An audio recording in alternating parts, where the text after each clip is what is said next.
Right. All right. Well, welcome to Celebration Magazine Live's Movers, Shakers Zoom with, as I said, Dr. Marvin J. Stone. He has lots of initials behind his name. He is an MD, an MACP, and an FRCP. I'm going to ask in a minute what all those mean, but we have 130 people registered today. A long-time Dallas resident, Dr. Stone is 83 years old. While no longer practicing medicine, he is still shaping medical professionals of the future by teaching medical humanities to undergrads. Last year, he completed his book, When to Act and When to Refrain, a lifetime of learning the science and art of medicine. And we have a copy of the book right here. We actually have 3 of these that Dr. Stone has so graciously given us that we're going to be giving away. And what we're going to do is later this week, we're going to go through everyone that was registered to today's function, and we're going to randomly select those, and we'll notify you if you've won a book. They are also available for sale on Amazon.com if you are interested. So today we're going to learn more about Dr.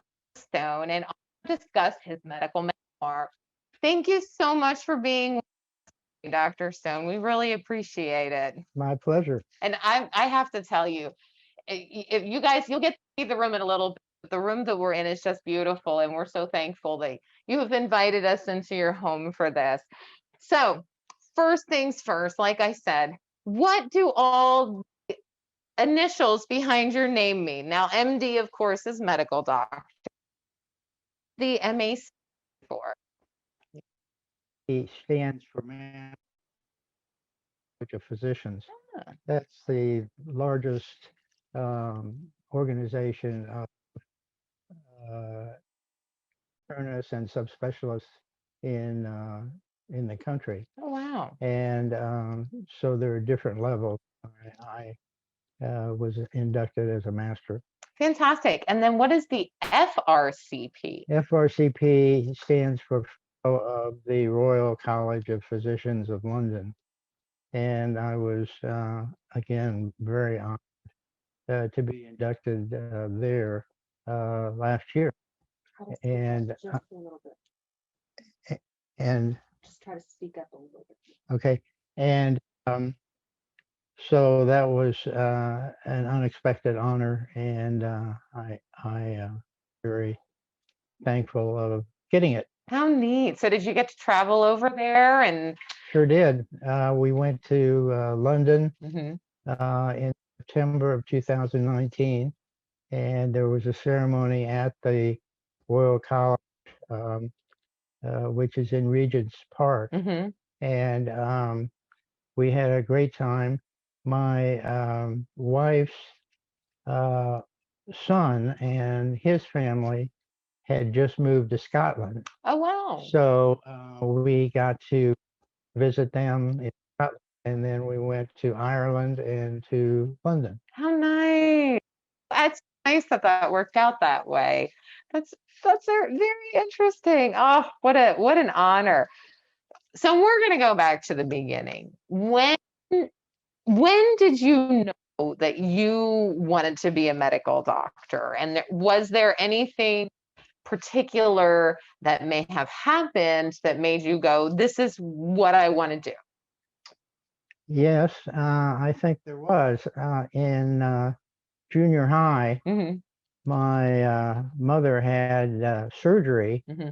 at the Ohio State University Hospital, and I went to visit her, and I was struck by the atmosphere of the different nurses and doctors, and I was struck by the feeling that there probably wasn't a better way to spend your life than to try and help people as a physician. Very neat. Very neat. Oh, I love that. I love that. So from that point forward, that was your goal, and that's what you were working for and what you decided you wanted to do. Yes. I have to say you were very fortunate that you saw your career path at such a young age. Most people, they get into high school and still have no idea what they want to do. So, how neat. All right. Okay, so you were the first chief of oncology and the director of the Baylor Salmons Cancer Center for 32 years. So, obviously, there are hundreds, if not thousands, of different areas of medicine that you could have gone into. What was it that drew you to oncology? Good question.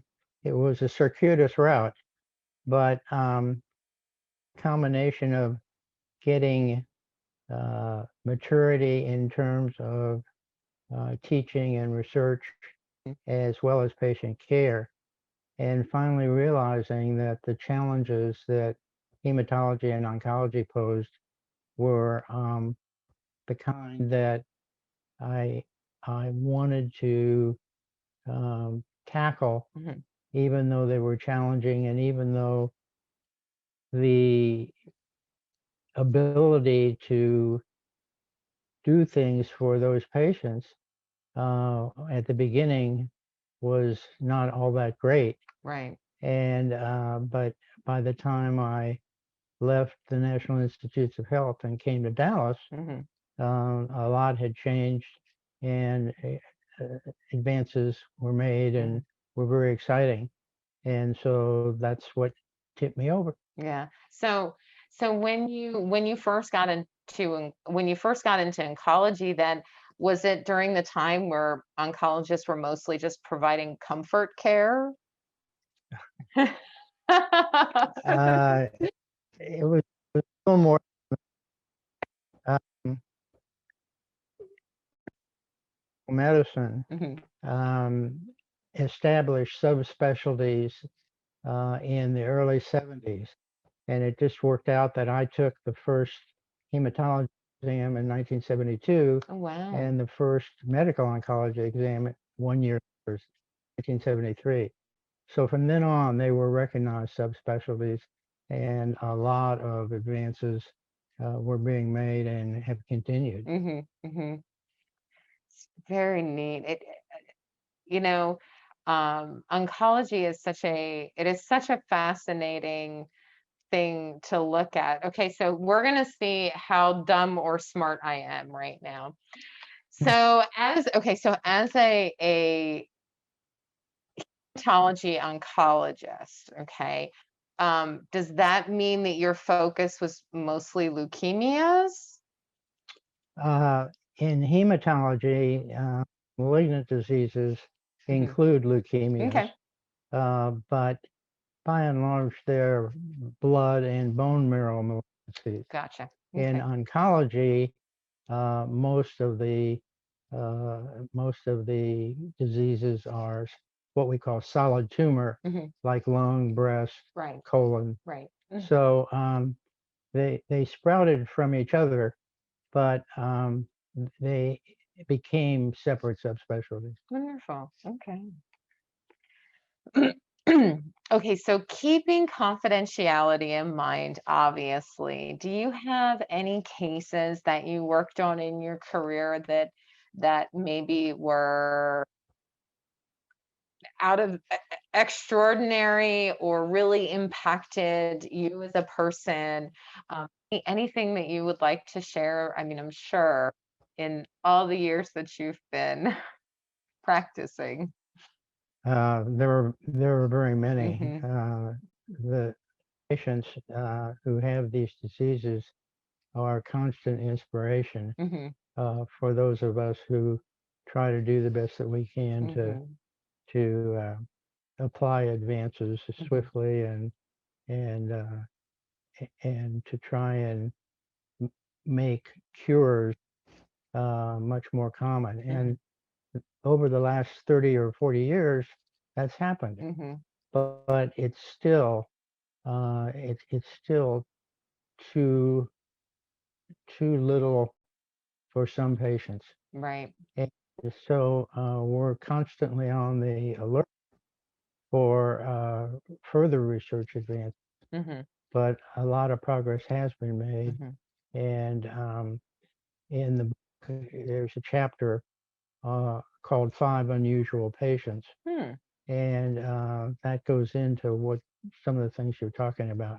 But there were many, many more that I could have written about. Yeah. Yeah.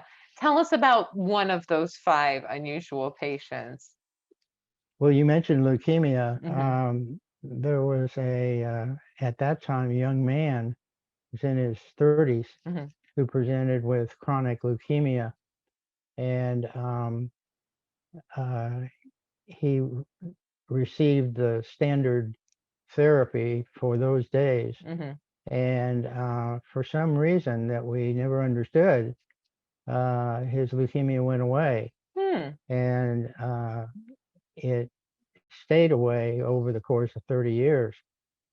And it turns out my biggest challenge in taking care of that person was to convince his previous employer Mm-hmm. that he uh, did not have any evidence of leukemia, even though we didn't know why. Right. And so we were trying to get him to get his job back, and Oh. finally did. But it was there's so many aspects of some of these diseases that we Uh-huh. still don't understand. And one of the things that I talk about in the book Mm-hmm. and in that chapter is what I call tempo. Mm-hmm. The fact that certain people have the same diagnosis as others, Mm-hmm. but they have a very different kind of course. Right. And we need to understand what makes that happen. Right. And you talking about that, actually, a friend of mine, probably close to 2 years ago now, was uh, for, and you know, all thought that it was very grim outlook. And he's still with us today. He literally gets chemotherapy. Um, but yes, it is interesting how it affects the progression of the disease is so different for each person. And why is that? He hasn't had it anyway, my personal story, but Well, the part of the reason that I think will ultimately explain some of those differences Mhm. is what we now call precision medicine, Okay. because we're now some diseases able to look at levels that are magnified Mhm. and much different than just looking under a microscope at a Right, slide that shows liver cancer. right. There's lots of other things going on in terms of molecular Mhm. studies. So we need to understand those kinds of differences much better, Right. and then exploit the ways to have them do better. Yeah. Yeah. How neat. Medicine has always been extremely fascinating to me, along with humanities. So, what exactly is involved? Because you teach medical humanities, correct? Try. I'm sure you do a fantastic job.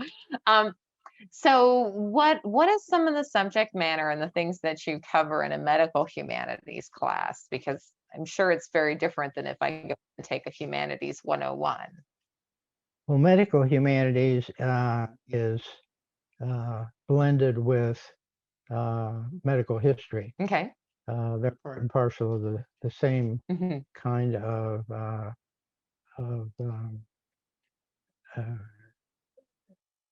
same kind of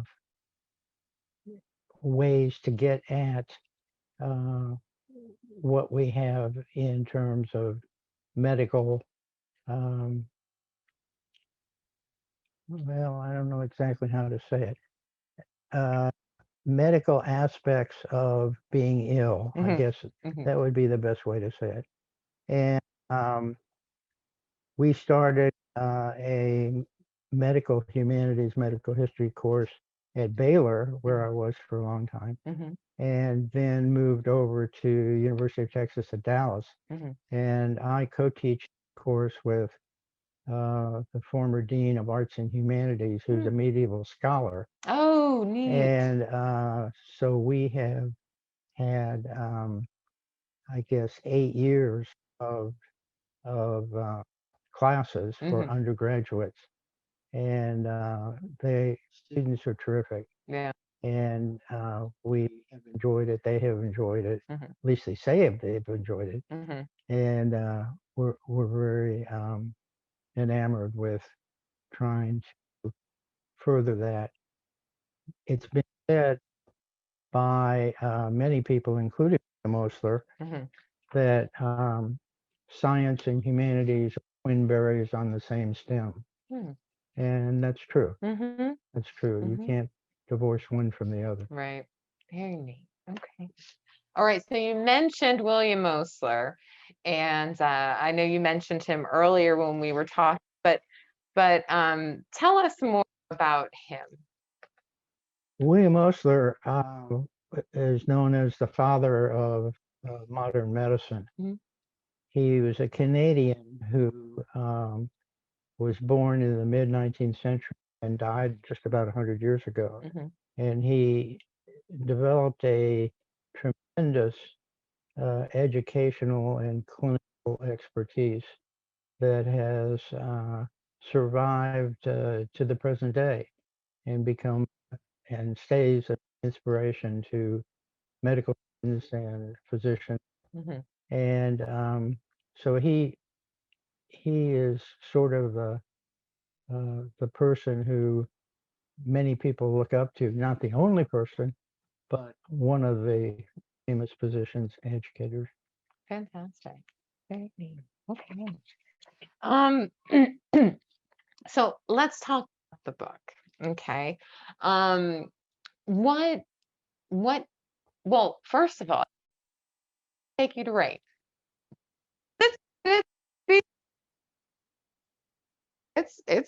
It's a great, I mean, goodness, the information and the things included in here. So we're at how many? 262 pages. So how long did this take you? Well, overall, I guess it took about 3 years, but sometimes I set it aside and didn't work on it for 2 or 3 months at a time, and then went back to it.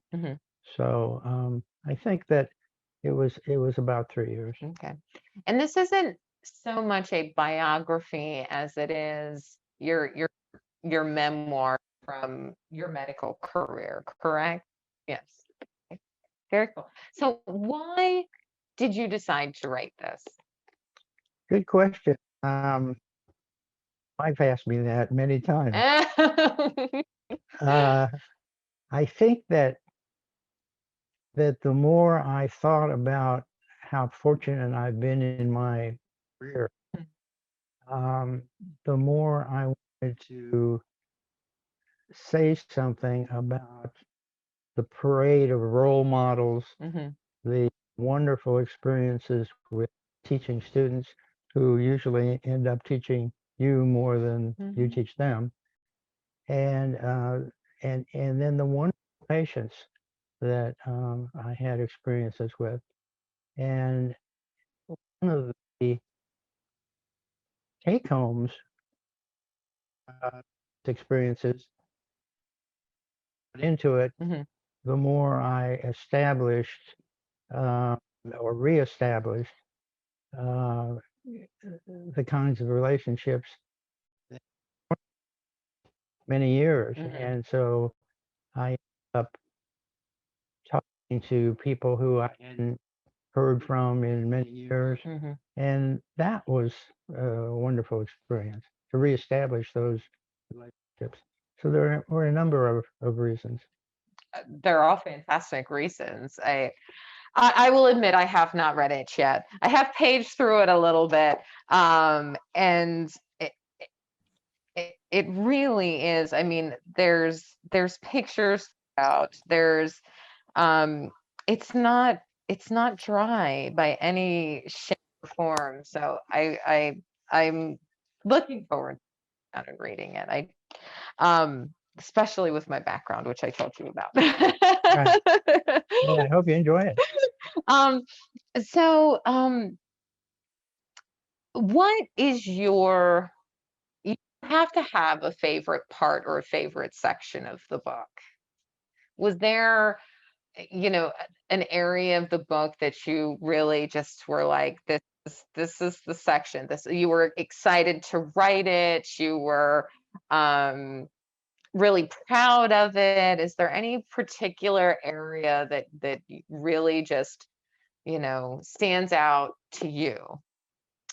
Well, there were a number, and that really focuses on my experiences with wonderful, as I say, role Hmm. models and wonderful students and marvelous patients. Hmm. And so it's hard to select Right. one or the other.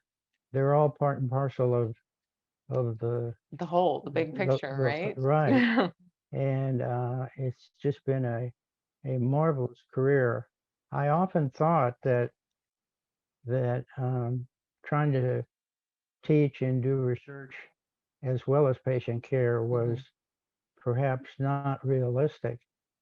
But the more I got into it, the more I thought that it was. Hmm. And I think that the the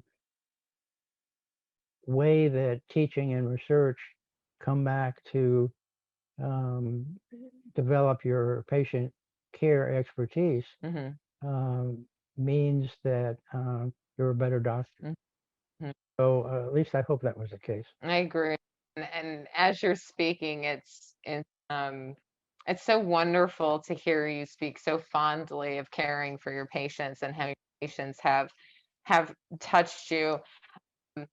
Not all medical doctors are like that, as I'm sure you know. So it's wonderful to hear that that was you do and you did. Um, Now you mentioned this is the first book you've published, but you've had your research and articles published before, correct? Yes, So how many? about 250. Wow. When can I ask? Do you remember about what year your first thing was published? Two, 1962. Oh, wow. How old would have you I was been a then? medical student. Oh, you were a student. Mhm. That's amazing. And what was the topic? The topic was the interaction between an anti-tumor antibody Hmm. uh, and a virus that attacks uh, the tumors, and synergy or the combined effect of those two uh, modalities Oh, wow. to reduce tumor size in mice. Oh, wow. Didn't even know that there was a virus that could Yes, attack there is. cancer cells. Wow. That's really neat. How neat. That's man. Okay.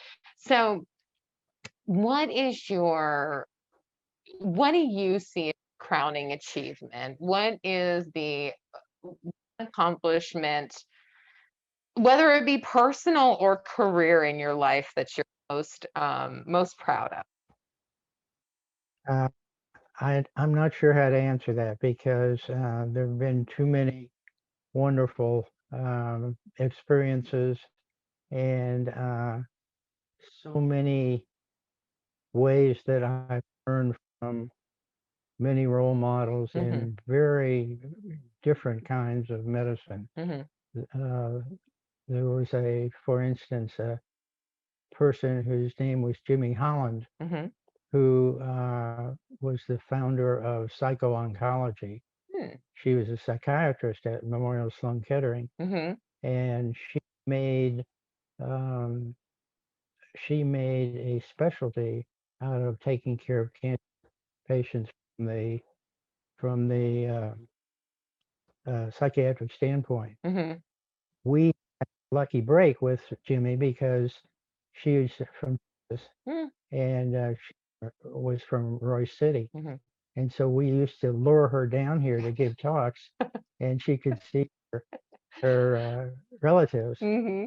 But she had a great influence. Another one was Judah Folkman, Hmm. who went to the same high school I did. He was Mhm. a little bit ahead of me, but he was one of the brightest people, I think, in biology and medicine in the 20th century. And he developed the whole uh, biology of what's called angiogenesis, Mm. the blood vessel growth Mhm. can influence tumor growth. Mhm. And those are just two out of many. So I Wow. just feel so blessed. Yeah. Yeah. Okay. So there is obviously so much more to you than just being a medical doctor and an oncologist. So tell me more about you, your your family, your interests, hobbies. Tell me about you. Well, through the years, I was busy. Yeah, So, doctors always are. so the hobbies came in as part and parcel of the medicine, Hmm. and one of them had to do with developing as I told you before, an addiction for collecting antique microscopes. I used a microscope every day Hmm. during my practice, Hmm. and so in the early 70s, Hmm. my wife and I, Jill, started to look for antique microscopes, and that led to a number of interesting experiences in terms of finding them in odd places, like a pawn shop across from NYU Medical School. They didn't even know they had old microscopes there, and Jill found them. And then instrument shops and various other places. Hmm. Up probably with 50, and of them have been given to Miller Cancer Center or to the library that was named for me. And but I still have a few left that I hang on to. Hmm. But that's been a lot of fun. So we do have some of those microscopes in this room that we're going to show.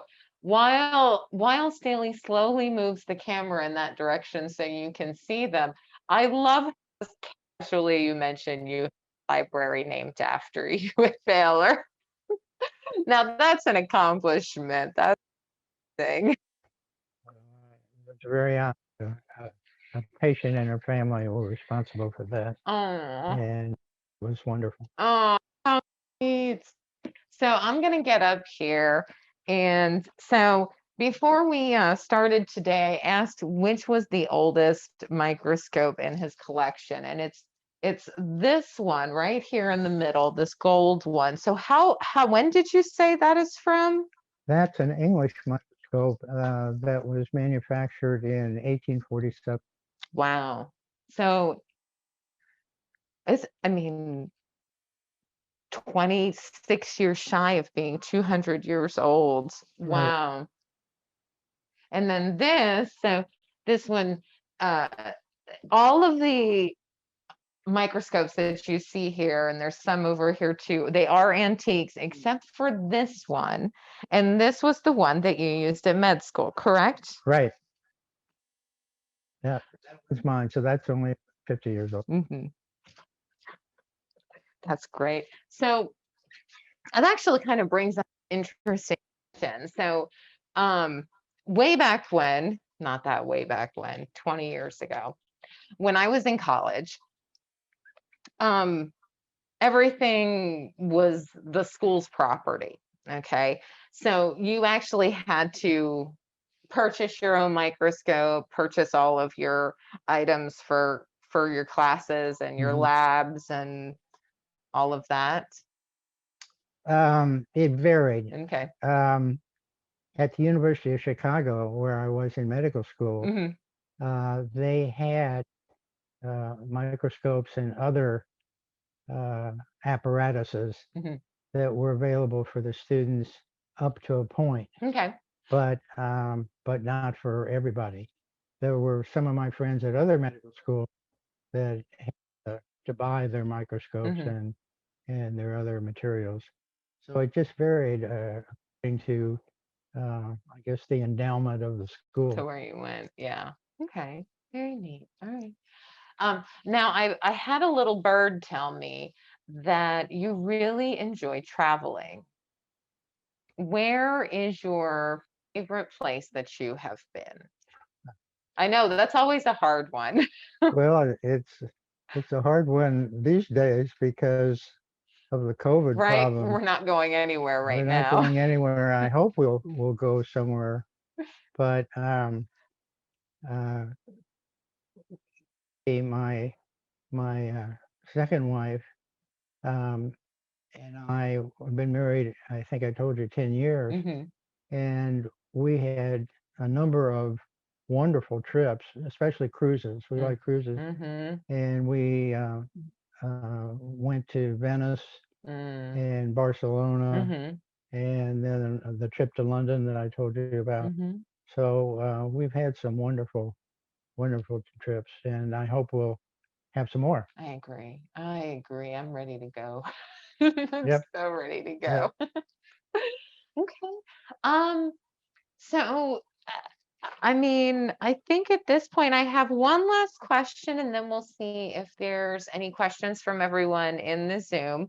Um, y- you you have just the most amazing life experience. Okay. Um, if you could give everyone some kernel of wisdom or advice or something that you've learned along the way, what would it be? Uh, I've learned a lot. Mm-hmm. Um, William Osler's teachings, precepts, uh, etc. Uh, Hmm. they are a major influence on me. But things he said was to have striven, to have made an effort, to have been true to certain ideals. This alone is worth the effort. And another one, I love that one. yeah, Deborah would love that one. another one had to do with books, which of course have a soft spot in my heart. Mm-hmm. He said to study the phenomena of disease without books is to sail an uncharted sea, while to study medicine without patients is not to go to sea at all. And that's always been one of my favorite ones. Yeah. Uh, so there are many, many different inspiration or inspiring uh, short and longer Mm-hmm. kinds of quotations that I value tremendously. I love it. I love it. And I have to point out, I do have to say, so I am sitting across from some of his books, and I love the fact that he has a collection of Winnie the Pooh books. I think that's amazing. There's a lot of wisdom to be gleaned from Winnie the Pooh, and Sure is. there most definitely is a lot of wisdom to be gleaned from him. So I enjoy that. One of those books is called The Pooh's Philosophy, Hmm. and uh, turns out he was right about most of what he said. I agree. I purchased for my husband several years ago the one about um I hope you live one day longer than me. The Because I couldn't live with I don't remember exactly, but you know the one I'm talking about because he does not want to be without Piglet. Right, So right. okay, so let's see. Let's see. What questions do we have? Um, okay, so someone's asking if you know Dr. Carl Dick and Dr. Alfred DiStefano in Arlington. Carol Dickey. Dicke, yeah, maybe? yeah. Yeah. Yes, I do. Mhm. But it's been a long time since I've seen him or heard from him. Mhm.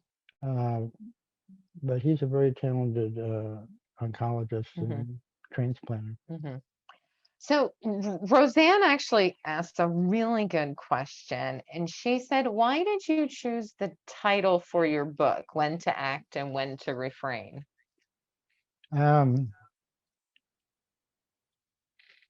the reason was that in one of Osler's talks Mhm. at Johns Hopkins before he left Johns Hopkins to go to England, Mhm.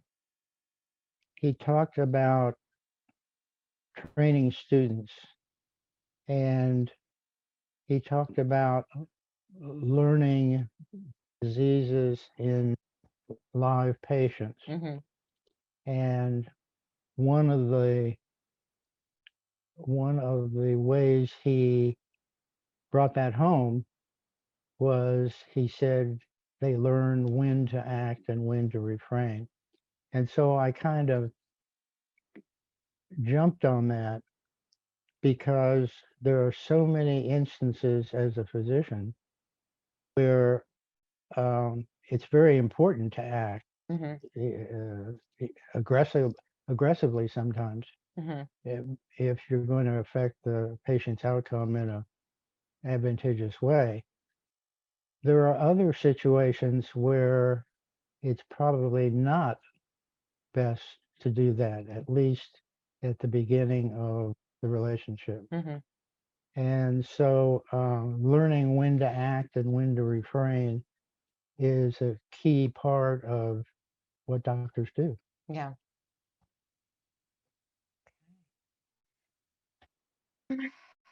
Right. Got any questions for us here in the chat? Send them through. So going out on a limb, I'm gonna drop this in your lap and see. Did you have a section or a passage from the book that you would like to read for everyone? To read to you? Yeah. How much time do you have? Oh, I mean, I I guess if I'm to be bold, um, it would be the future of medicine chapter because well, tell us about the chapter. well, predicting the future is an occupation fraught with peril. It sure is. But having said that, I tried to put together some situations and some diseases Mhm. where I thought in 30 years, by 2050, Mhm. I hope we're much, much further along than we are now. Mhm. First of all, um, it's critically important, I think, to have comprehensive universal health care in the United States. Um,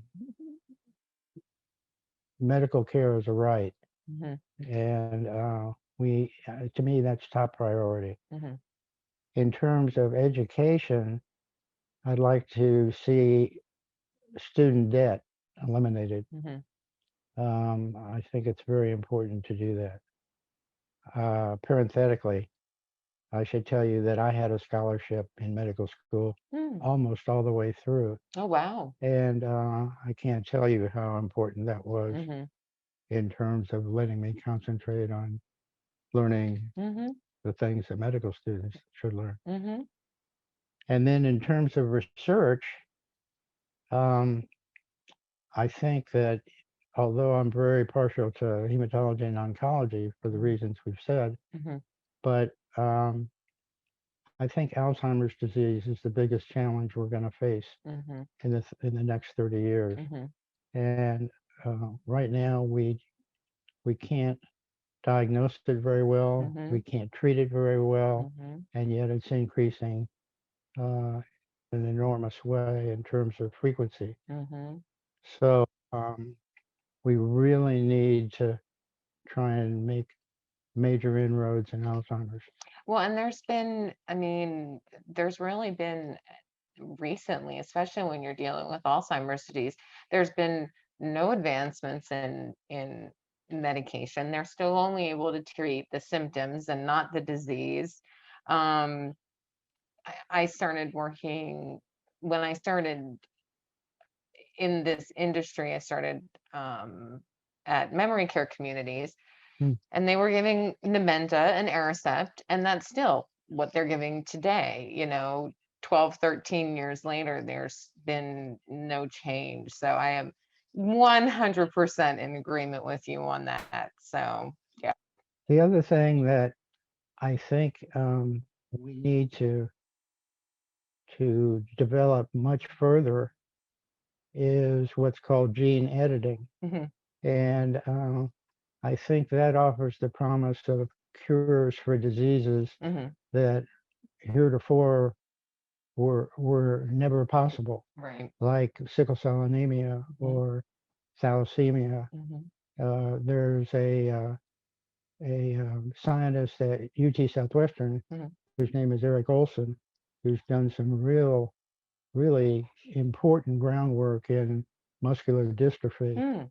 using gene editing. Oh, wow. So I think that that's on the plus side in terms of what lies ahead, Mhm. in terms of tremendous potential Mhm. to do great things. Mhm. Wow. Yeah. So from beginning to end, and it's still not an end because you still are very much involved. How long have you been practicing medicine? Now you're not currently practicing, but Uh, well, I guess about 4 years. yeah. Um, the patient care part of it got abbreviated in 2002 because I had some medical problems, Mhm.